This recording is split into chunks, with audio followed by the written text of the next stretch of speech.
I mean, we met through work, because Lara was the project manager on one of the projects where I was working as the ecologist, and she was new to the company, and just sort of started noticing how hard she was working and like how good a job she was doing with the team and with everyone. We met through work, and before I actually met him, a colleague and friend of mine told me about him. She said, I need to introduce you to this colleague of ours. He is an ecologist and he's a genius and he's really funny and you need to meet him. That was the first time I heard about him. For a long time before we actually met in person, we would talk over the phone because we were working on the same project that I was managing. And he was based in Bristol, I was based in London, so we didn't meet in person for quite a while. And then eventually we met at a meeting, at a project meeting, and I thought, oh, I quite like him. And I already knew I liked him because I had spoken to him over the phone a lot, and he was really funny, and just was quite intrigued about him because he had this wicked sense of humor. He always made me laugh when times on the project were quite stressful. So I fancied him pretty much immediately when I first met him in person. We sort of met each other a couple of times before we got together, at work events, at meetings, at training for public inquiries. And then, it just sort of, out of the blue, one day I invited her to a ceilidh, which my friend was organising, which I hadn't planned to do, hadn't really thought about it. But something in here was starting to get it before something in here was, I think. And then, invited her to a ceilidh in Bristol. We had a great evening with my friends to start with, and then we sort of just went off in our separate ways, and it all started from there, really.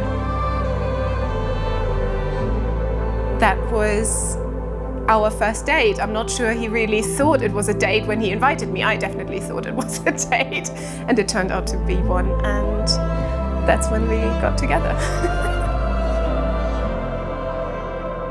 We just started seeing more and more of each other after we got together, and Lara was in London to start with, so there was a lot of weekends backwards and forwards, either her coming to Bristol and having to say goodbye on a Sunday evening, or me going down to London and having to head back on a Sunday. And the first sort of pretty much a year of the relationship, in fact just over a year of the relationship, it was distance. But it was always something that we just felt we wanted to do, and make that effort and go and see each other, and just kept growing from there.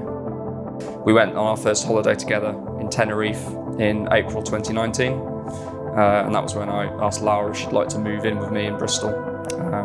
She was living with friends in a shared house in London, and just wanted to give that as an option, as somewhere that we could maybe live together. I had a really, really good time, and our connection really started to grow deeper here. So it had a really special place in our hearts. And when we had to cancel our big wedding because of the pandemic, and we started talking about eloping, the first place that came to our mind was Tenerife, because it has this really special meaning to us. Yeah, it was just amazing. We just had a really, really good time, and saw a lot to the island, drove around, explored, and just really, really enjoyed it. And I think it's going to be a special place for us for our lives. So. We were at the cliffs of Los Gigantes watching the sunset, and he passed me a little note that said, "I love you," because when we first started dating, he would write me lots of cards with little messages in them. And he actually asked me if I wanted to marry him, like in a card. So giving each other little love notes always had a big part in our relationship. Phil proposed on our first anniversary, And it was a big surprise to me because I knew he had something planned, but I thought it was for our first anniversary, so I didn't see it coming. And we celebrated our anniversary in the morning, and we exchanged some presents, and I gave him this jar of love notes, of 365 love notes, one for every day of our second year of dating. And it almost went wrong, because when we were giving each other our anniversary presents, first thing in the morning, I'd got her remote control tower crane, and just because, you know, the whole thing about the cranes. And the next part of her present she had to get by using the controls on the crane to like winch it over to where she was sitting and then bring it around to her. And in there was just an anniversary card and another little present, but I'd accidentally got the cards the wrong way around. So she started opening it and took out the card, and I saw it was the wrong one that I needed to give her later. I just went, no, that's for later, that one. It's this one now. And then he took me for brunch at the Ivy Cafe, which is the place where we used to go to a lot when we first started dating, because it's a place that is right around the corner from my flat where I lived in London at the time. She was ready to go, and I just had to say, oh, should we have another coffee? Just have another drink here and stay a bit longer, which fortunately meant that she did then need to step away, and I could put the card down on the table, compose myself, give the guys a nod to be ready with the champagne, and have the ring ready and to go. Then I went to the bathroom, and when I came back from the bathroom, there was this note, a card on my plate. And I opened it, and I laughed a lot because it had on the front, it had a dog on it, and it said, if I was a dog, I would so lick your face. She came back and sat down, spent what seemed like an absolute age looking at the front of the card. And I looked at it for quite a long time before I opened it and had a laugh about it.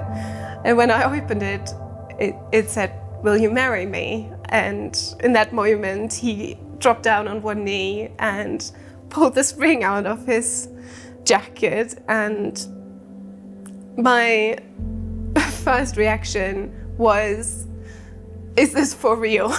Because I just couldn't believe it. And I didn't see it coming. And I've never felt such a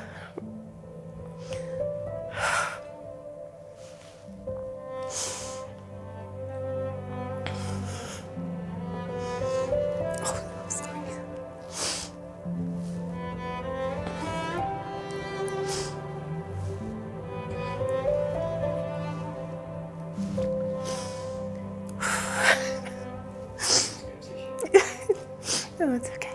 It's okay.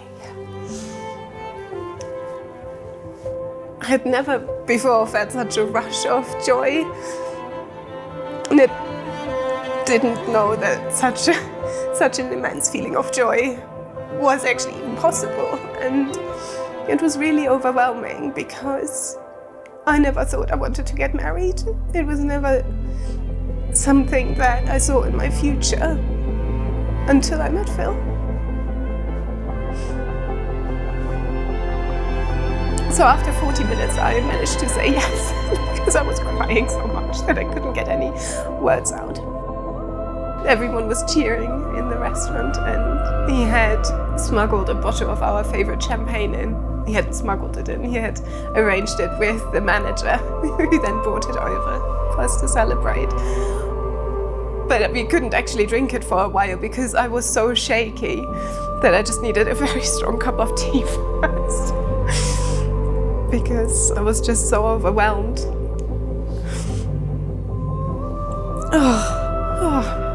Goodness. So in the end we decided we wanted to do something with just the two of us, and just coming back to Tenerife just seemed like the special thing to do. And because we'd been around the island a lot, we knew we really liked, you know, that landscape and how it is around the volcano, and it's quite a special place. So we just came back here and had a nice little scouting holiday and found that location. Went out there early in the morning, no one else there, and it just felt special to us. So we spent our holiday exploring the island, parts of the island that we hadn't been to before, and we stayed in the national park, and we went up every sunrise and stayed up until every sunset and had a look around the incredible landscape, enjoyed the nature, and we found this beautiful spot during the day, and there were a lot of people there, a lot of tourists were around, but it just looked incredible, so we decided to come back there at sunrise, and we did, and it was the most peaceful place you could imagine. It was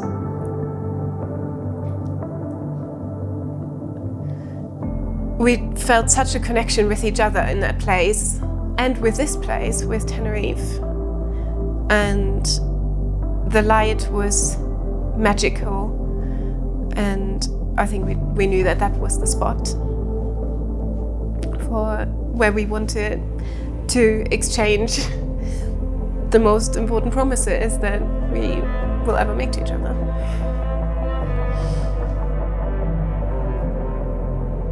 I feel so content, and I feel like things are now as they are meant to be.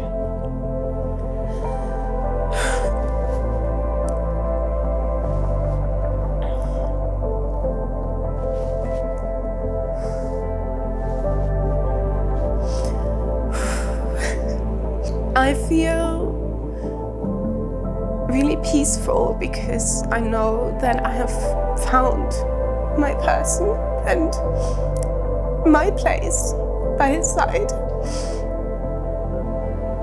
And my home. And home has always been a difficult concept for me. I never felt like I knew where my home was. And now it's wherever he is.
I love you so much.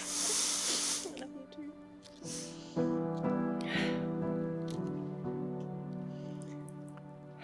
Okay? Okay.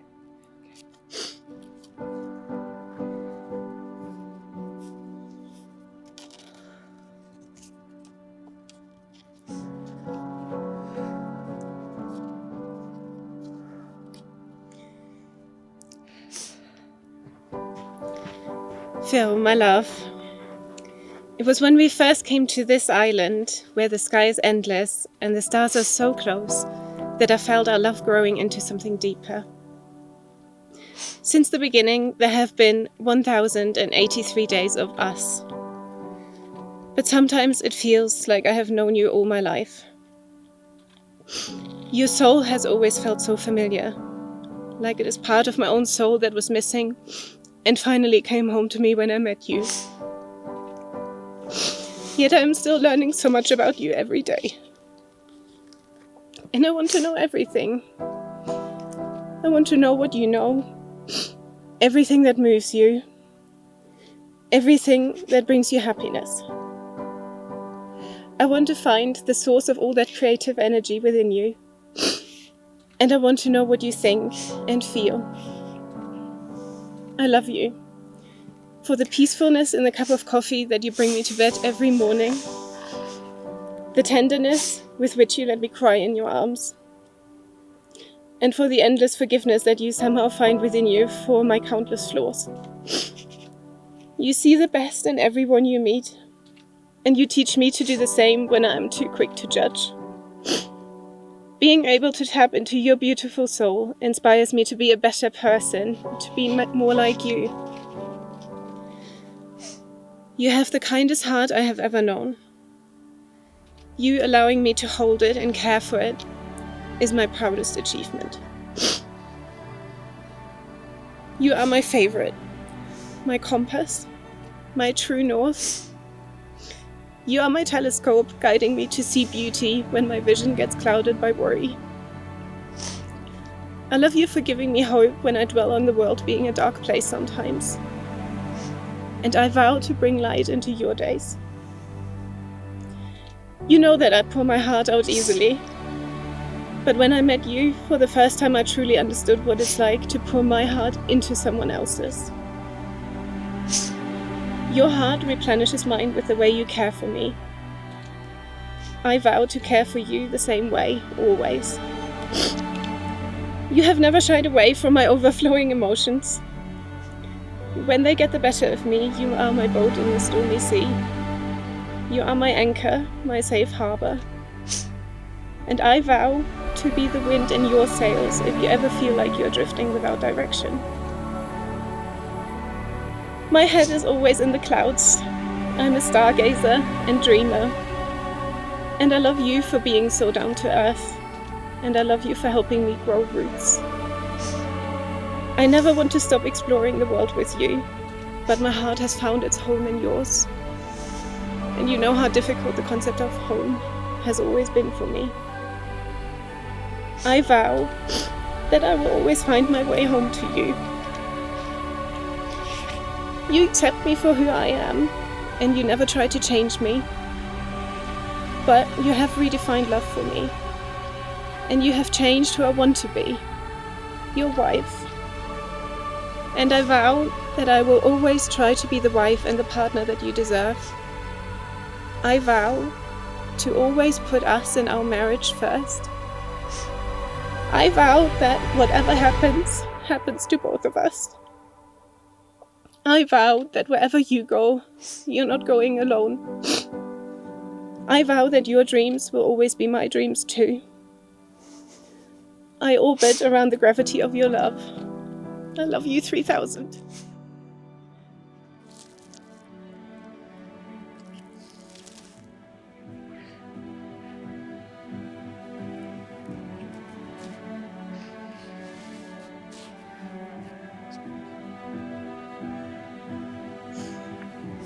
Lara, something in here knew that you were the one before here did. The same part of me that brought you dinner when we were working late. The same part of me that started singing to you to cheer you up when you were down. The same part of me that started singing to you because I just wanted to cheer you up, because I could feel the love starting to grow. The same part of me that invited you to a ceilidh in Bristol and thought it would be a fun evening. The rest of me soon caught up, and one glorious evening in Bristol, we started what had already begun. I tried to avoid some cliches when I was writing these vows, but I had to have some because they're absolute truths for me. You are my soulmate. You are my one true love. You are my best friend, and you're the person I want to spend the rest of my life with. After 3 years together, every moment feels as fresh and beautiful as the first. I love spending time with you. I love how we each have our own interests, but have so much in common and so many things that we love doing together. Board games and cards, pizza and gin, exploring city and countryside, brunch. And of course, there is our chaos noodle, Badger. All these things are better with you beside me. Almost 2 years ago today, we were in the Ivy Cafe when I asked you to marry me. You made me the happiest man on the planet when you said yes. Nearly 2 years on, nothing about that has changed. The time we have had together has been amazing, but I'm just as excited about all the time that is still to come. There will be challenges and sad times, I'm sure, but there will be also joy, happiness, adventure and fulfillment. I will be there for all of it. I can't wait to spend time with more of the special people in your life and for you to meet more of the special people in mine. I can't wait to explore more of the world with you, whether it's travelling somewhere we've never been before or continuing our quest to find the best brunch in Bristol. I can't wait for more adventures with Badger, more Sunday afternoon board game sessions, continuing to make our home together.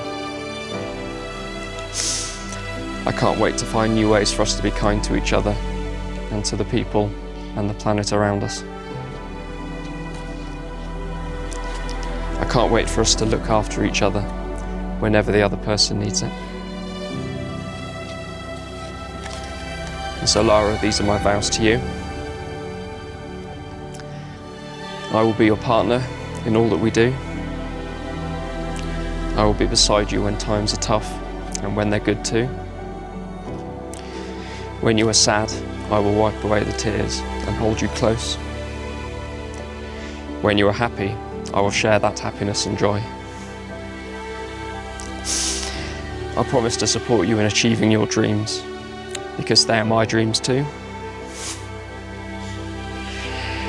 I also promise to cook you the best food I can.